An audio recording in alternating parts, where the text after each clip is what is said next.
Hi, welcome everyone to today's ILTA YouTube video entitled How Microsoft's Legal Department is Using Copilot for Microsoft 365.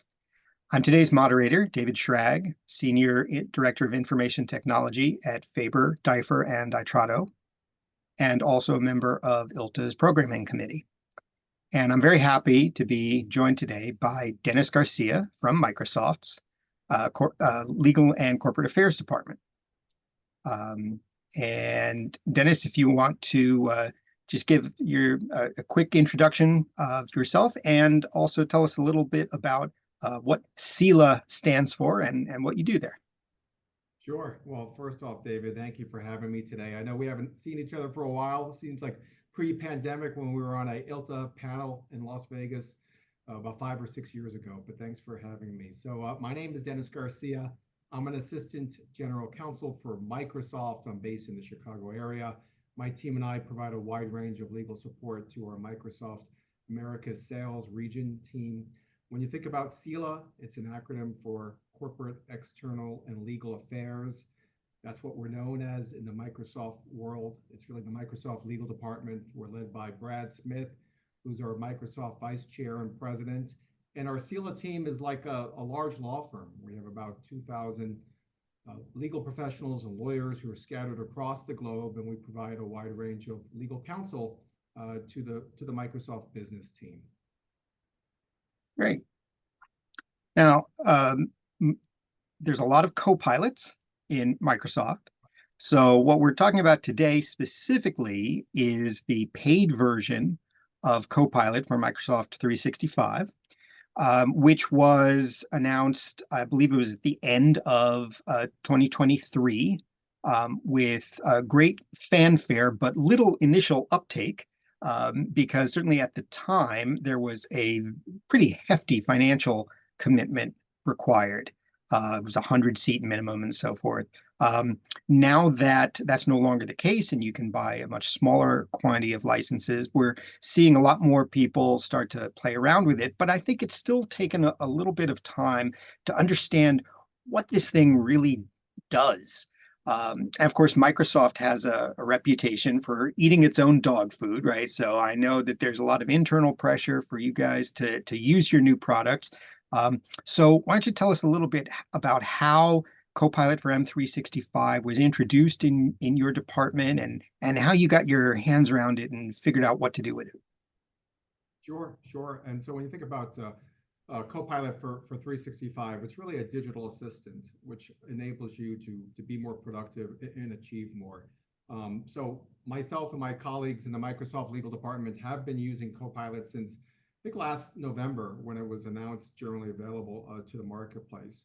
And so, and we're all trying to become more power users of Copilot so that we can help our clients. And what I have found in my usage of Copilot is it's helping me save time, giving me back time so I could do more mission critical work for our clients. And when I think of Copilot, of course, it's not a specific legal application. It's more of a generalized Gen AI tool, but I'm using it in a number of ways, and so are my colleagues. And we're receiving training on how to use Copilot through our what we call SELA Academy, where we're training our lawyers and legal professionals in various different aspects of law, but also on how to use our technology. But I'll give you a few examples as to how I'm using Copilot every day to be more productive. Like many of us, I'm on Microsoft Teams calls. I have a lot of back-to-back calls. Sometimes I'm double booked for my calls, and I can't participate on all the calls, it seems. But a lot of those calls are recorded, so I can go back and listen to those calls on demand. But what's a great feature of Copilot is Copilot will transcribe the calls for you. It will also provide notes as to the takeaways from these calls and who's saying what. And what I found is by using Copilot and the transcription features as an example, I don't have to go back and listen to those calls on demand for a half hour, 45 minutes, or an hour in length. I could just simply read the notes or the transcription, and it's saving me time where I'm not having to participate in the totality of those calls. I also find that in Microsoft, we as lawyers and legal professionals oftentimes deliver presentations in the legal department or presentations to our business clients. And I'm using Copilot more and more to create my PowerPoint slides. And what I'll do is I'll create a detailed outline in Microsoft Word as to what I want to say during a presentation. And by using Copilot and PowerPoint, it will transform that Word document into PowerPoint slides. Now, it's a first draft. It's not a final draft, but I'll hone it and shape it further. But it's using elements of PowerPoint, which I wouldn't necessarily use on my own if I'm creating those slides from scratch. And so it's saving me time there as another example. I'm also using Copilot in Outlook a lot. So like many of us, I spend a lot of time with emails. I'm generating a lot of emails. Sometimes I'll have writer's block, if you will, as to I don't know where to get started. As an example, a week or so ago, one of my senior business clients asked me for an overview of the basics of US antitrust law. And so I asked Copilot to generate an email on that topic, and it generated a good first draft of an email, which I then shaped and honed and I sent to her. And again, it helped me save time. I'm using Copilot to do quality assurance on the emails before I send them out to my business clients. My clients are mostly salespeople. They're moving very quickly. They don't want long emails from their lawyers. And so I'm using Copilot to bulletize my emails, to make them shorter, to be focused on a certain tone and sentiment. And it's helping me be more succinct and more pointed in my emails. And then I'll just share one other use application I'm using Copilot more and more is its strong summarization features. A lot of times as lawyers, I have to look at lengthy legal documents, contracts, legal opinions, laws, and I use Copilot to provide me with just some basic takeaways and bullet points regarding those legal opinions, those laws, and it's helped me then in turn provide more crisp legal counsel to my clients. So there's a lot of potential use applications in the legal industry for Copilot. I'm using Copilot more and more from a translation perspective. Many of my clients, they're located across the Americas. They see my last name, which is Garcia. They assume that I speak Spanish fluently. My Spanish is so-so, as they say, así in Espanol. And they think perhaps I speak Portuguese, which I don't, right? And so I'm getting emails from my clients in their native language. I use Copilot to do a translation, and then I could use Copilot to then translate my answer, my email back to them in their native language. So lots of potential use applications for Copilot. I think like any other newer technology, the key thing is you have to get your hands dirty a little bit. You have to use the technology. The more and more you use it, the more comfortable you get. Of course, when you're thinking about Gen AI applications like a Copilot, you also have to get more comfortable in the prompting aspect of it.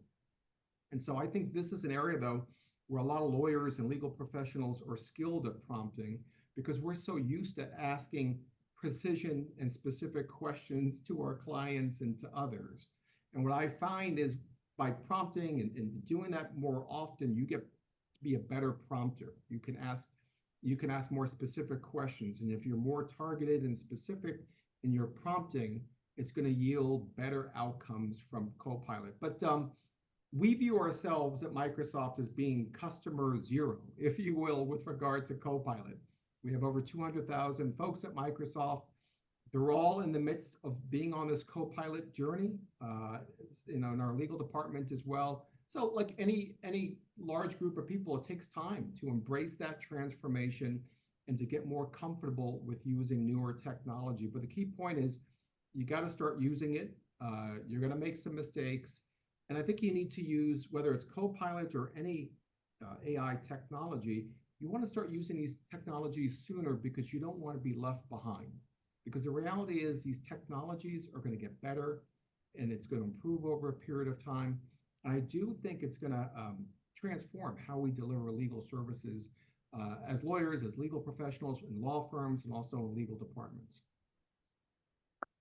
Yeah, as I was listening to the range of activities that you were talking about, it occurred to me that perhaps some of the hesitation in adopting this new kind of technology into the legal environment, right, is this thinking that, oh, now I'm going to have a computer draft my briefs. I'm going to have it write my contracts and that sort of stuff. And sometimes I think it's important to remember that, yes, you might be an attorney and you might be providing legal services at times, but at other times, you're an office worker, right? You're just a white collar professional who needs assistance doing just the kind of day to day activities, right? Like reading your email or doing a PowerPoint presentation. And so maybe the toe in the water, right, is on some of these things that are kind of low risk, frankly, right, where you don't have to worry that you're going to hallucinate a case or provide an inaccurate summary or something like that. I totally agree. I think you should look at the so-called low-hanging fruit, if you will, basically, some of the lower risk activities, some of the routine, repetitive work which you've done in the past, and figure out how can Copilot sort of help you be more productive in that area. Maybe outsource some of that work to Copilot, if you will. And if that can, and the more you're doing that over time, you're going to find that it's going to free up more time gradually. If it could free up a half hour the first week which you're using Copilot, and the next week which you're using Copilot, an hour and a half, 2 hours, all that adds up. And that gives you back time to do maybe more strategic work for your clients. Maybe it gives you back more time just to focus on your wellness, right? I mean, it doesn't necessarily mean freeing up time so you could do more different work, but it gives you back time. And the thing is, you need to really just try it out, use it. The more you use it, the more comfortable you'll get. You'll get more comfortable in prompting. But you're right. I think sometimes a lot of lawyers look at these tools and they're quick to think about how can I use it from a legal use case perspective, which is important. But I think you want to start with maybe a general ways of working and working more productively and efficiently first.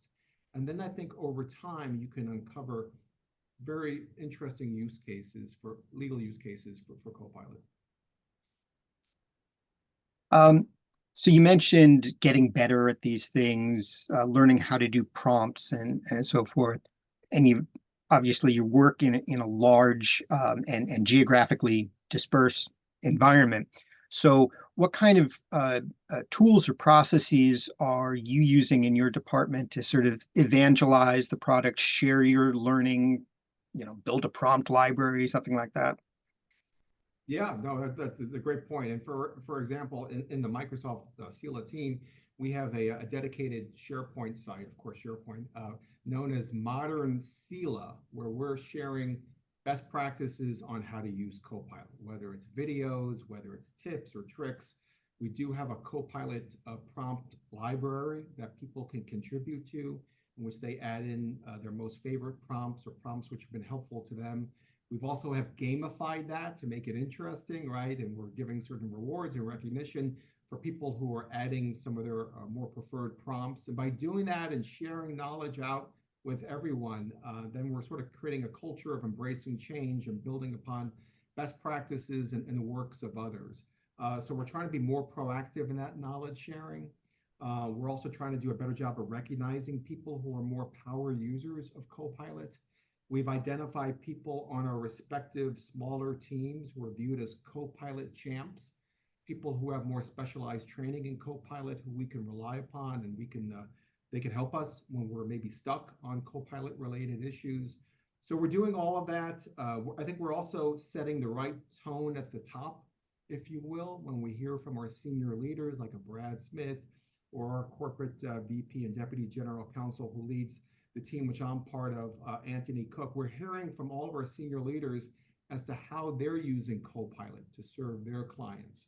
And when you hear that and you hear those examples, then that sort of incentivizes you and motivates you to also in turn use Copilot. So I think when you're thinking about rolling out Copilot or any Gen AI tool as part of your department, you need to make sure that your senior leaders are bought into that and are also using the product and sharing examples as to how they're using the product. But the knowledge sharing aspect of it, the recognizing and incentivizing folks are so critical.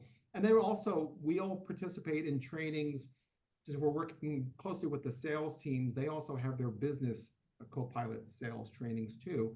and we could participate in those trainings as well, whether it's more hands-on keyboard or whether it's virtual. And just being out here this week at our Microsoft SELA Summit in Seattle, we had a whole day yesterday, which was called SELA Academy, a whole training day.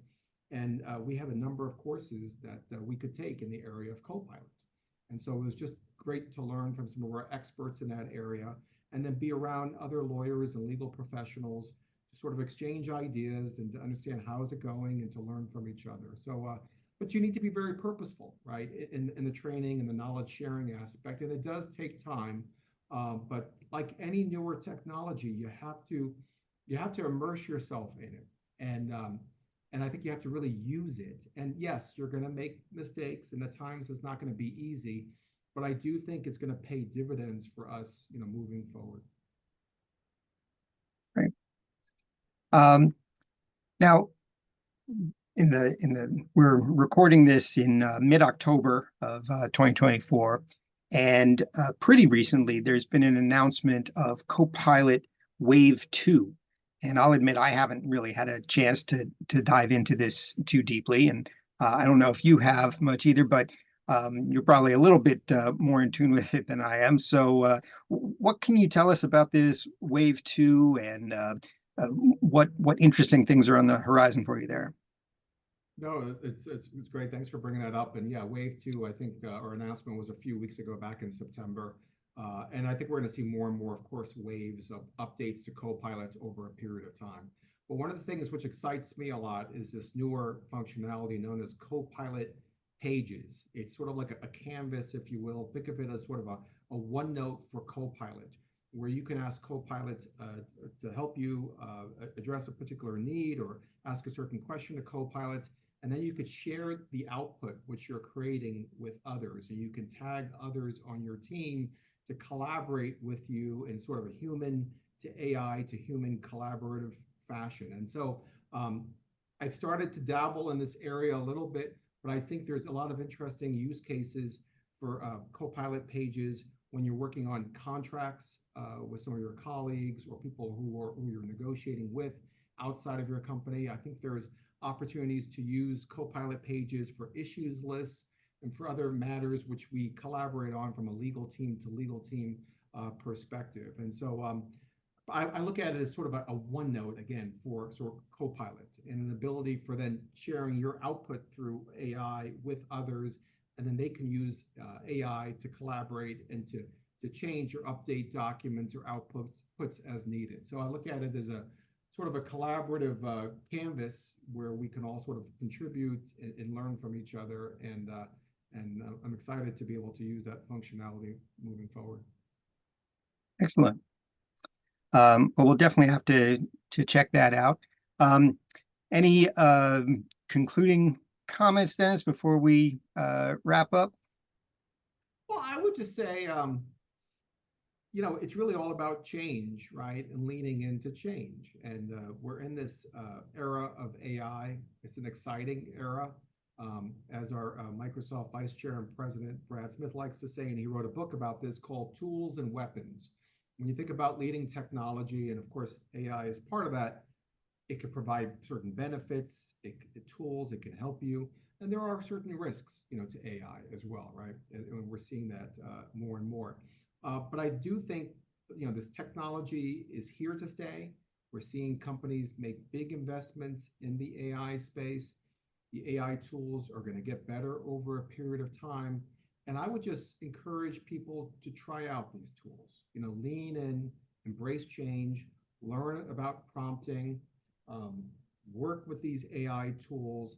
I do think that they can really help deliver, even better legal services to our clients. It's meant to be as a tool, not meant to be a substitute for a lawyer.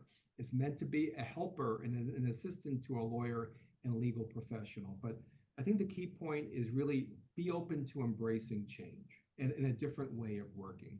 And I think if you make that investment, over time, you're going to provide even better value and legal services to your clients. Right. Well, thank you very much for joining us today, Dennis. And for those of you who are interested in Microsoft Copilot, please check out the ILTA website. This presentation is one in a series of several different kinds of content that we've been producing over the second half of 2024. We've got some webinars, we've got some blogs, we've got all kinds of other things. So just go to the ILTA website, do a search for Copilot, and we hope you find something there, and we hope you've enjoyed this presentation. Thanks very much and have a great day. Thanks, David. Thank you, team.